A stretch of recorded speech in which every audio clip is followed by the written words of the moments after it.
আসসালামু আলাইকুম। কীভাবে অনলাইন থেকে খতিয়ান ডাউনলোড করতে হয় আজকে আমি আপনাদেরকে সেটি দেখাবো। ePorsa.gov.bd-তে ক্লিক করে আমি learngov.gov.bd-তে চলে গেলাম। এখান থেকে আমি লগইন করব। আমার আগে থেকে রেজিস্ট্রেশন করা আছে, যাদের রেজিস্ট্রেশন করা নেই তারা রেজিস্ট্রেশন করে নেবেন। আমি লগইন করার জন্য একটা কোড দিচ্ছি। কোড দেওয়ার পরে আমি লগইন করব।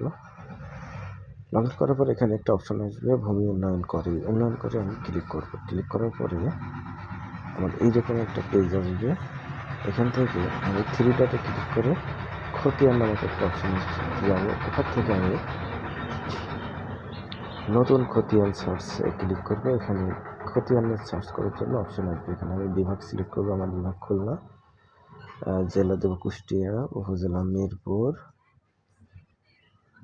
মৌজা কুরসা 97, এবং আমি কোন পর্সা ডাউনলোড করবো সেটা হচ্ছে আমি ওখানে দিয়ে দেবো আরএস পর্সা কত নম্বর পর্সা সেটা দিয়ে দেবো 172 নম্বর।